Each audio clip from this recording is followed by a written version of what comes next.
sudah berkenan hadir di SDN Tanjung Jaya dan selalu memberikan motivasi. Terima kasih yang terhormat Bapak Kepala Sekolah SDN Tanjung Jaya serta Dewan Guru.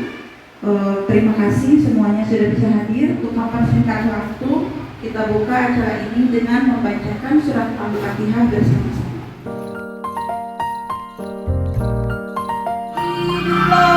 Indonesia Raya.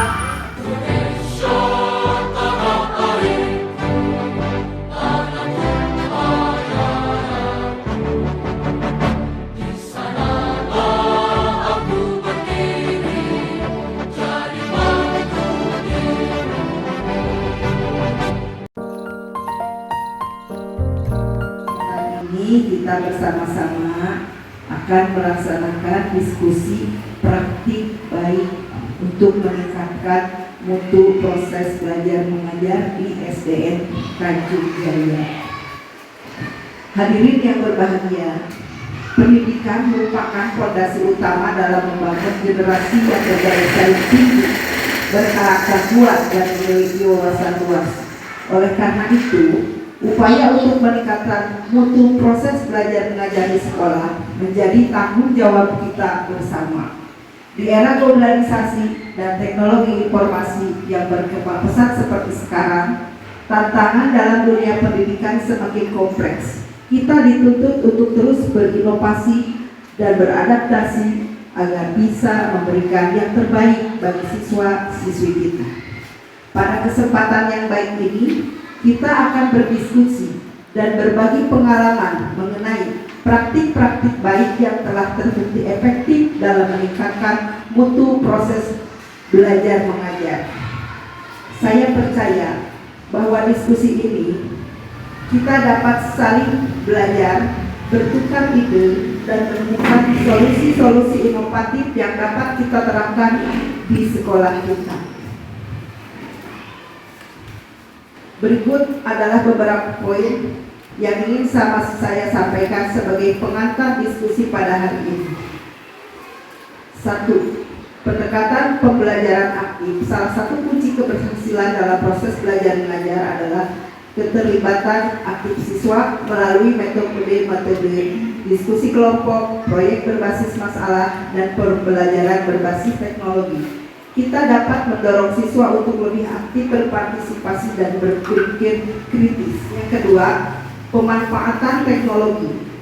Teknologi menawarkan berbagai alat dan platform yang dapat digunakan untuk mendukung proses belajar mengajar menggunakan e-learning, aplikasi pendidikan, dan media sosial sebagai sarana pembelajaran dalam membuat proses belajar lebih menarik dan interaktif. Yang ketiga, pengembangan profesionalisme guru. Guru adalah ujung tombak pendidik. Oleh karena itu, peningkatan kompetensi dan profesionalisme guru melalui pelatihan, workshop, dan seminar menjadi sangat penting. Guru yang terus belajar dan berkembang akan mampu menginspirasi dan memotivasi siswa yang lebih baik. Lingkungan belajar yang kondusif. Menciptakan lingkungan belajar yang aman dan mendukung. Faktor penting dalam peningkatan kualitas pembelajaran, kerjasama antar sekolah, orang tua, masyarakat yang diperlukan untuk mencapai tujuan ini.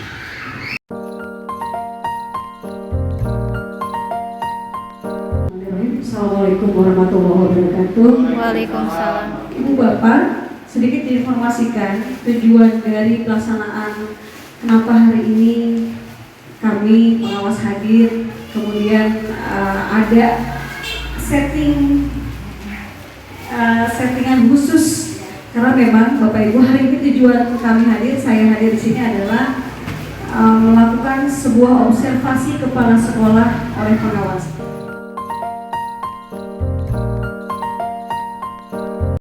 Praktik baik itu sebetulnya sudah banyak kita laksanakan di dalam pembelajaran di sekolah. Tapi kadang-kadang kita tidak tahu apakah itu praktik baik itu. Untuk sekedar mengingatkan, mangga naon aya sebab praktik baik. Sok, mangga. Praktik baik itu segala sesuatu yang bisa kita lakukan. Posisinya kita sebagai guru berarti hal yang dilakukan berdasarkan substansi materi, kemudian pemahaman pedagogi yang diimplementasikan di pembelajaran di kelas, yang harapannya nanti hasil dari pembelajaran itu bisa menghasilkan pembelajaran yang lebih bermakna bagi siswa. Praktik baik itu di sini tulisan dari seorang guru atau bapak kepala sekolah juga atau ibu pengawas yang terdapat dari fitur ide praktik pada mungkin PMM atau di kelas juga kalau guru yang bisa berbagi dengan rekan sejawat sehingga menambahkan kedepannya lebih baik. Ya, kalau kita simpulkan bisa berbentuk tindakan, bisa berbentuk teori yang kita terapkan di pembelajaran agar pembelajaran itu meningkat secara kualitasnya ya. Salah satu praktik baik yang akan kita diskusikan adalah ingin meningkatkan minat baca siswa melalui pemberdayaan perpustakaan sekolah. Jadi langsung saja saya pimpin untuk untuk pendapat ini kita buka dulu untuk boleh siapa saja semua mengeluarkan pendapat. Bagaimana caranya agar perpustakaan sekolah kita bisa meningkat? Silakan. Menurut saya lebih baik itu bukunya, buku pelajarannya, entah itu ada buku pengetahuan umum, lebih banyak karakternya, gitu, Pak. Karena kan minat baca di Indonesia juga sangat rendah.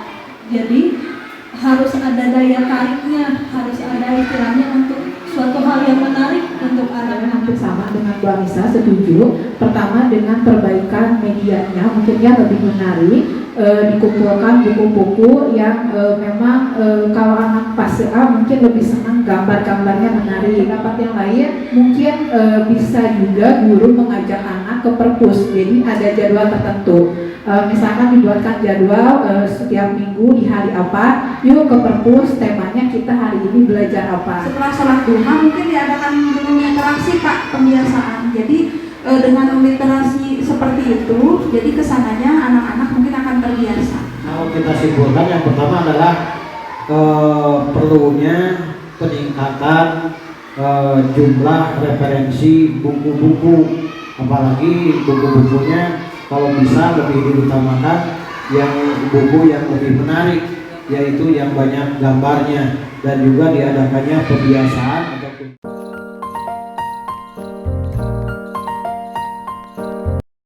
Mungkin setiap anak membawa buku cerita dari rumahnya atau bekerjasama dengan orang tua. Setiap anak membawa buku cerita, lalu misalnya disimpan di sekolah. Apabila mungkin dari rekan-rekan, dari ibu guru semua punya di rumah gitu bekas-bekas buku cerita ke anaknya, boleh gitu disumbangkan gitu. Bagaimana kalau ada super pustakaan di tiap pojok, kita tata ada berapa pojok, 1, 2, 3, 4, 5 di sana di taman, ada yang berupa gerobak ke pojoknya itu, atau ada yang berupa seperti warung. Nah kan sekarang ada perpustakaan digital, bisa kita pakai di Pusnas, bisa pakai e-book gitu kan, kayak ada yang itu sibuk ya, CB yang sistem informasi yang buku pelajaran gitu. Jadi dengan adanya laptop ataupun komputer yang terpasang di perpustakaan itu, jadi tidak terbatas itu hanya buku yang cetak aja gitu. Jadi kita bisa melihat seluruh dunia secara kasarnya gitu. Meskipun secara sekilas pernah disampaikan di kelas ke anak-anak itu diceritakan gimana sih kamu mau melihat dunia itu lewat Google gitu kan, tinggal masukin kata kunci, mereka bisa lihat tanpa berkunjung ke sana, mereka juga bisa lihat gitu. Kalau mau naik haji, Ka'bah di mana gitu kan, bisa tahu. Itu ide yang bagus ya. Jadi yang pertama kita memberikan contoh dulu sebelum siswa yang memberikan sumbangan buku terlebih dahulu. Kita dulu guru-guru yang memberikan sumbangan atau wakaf buku.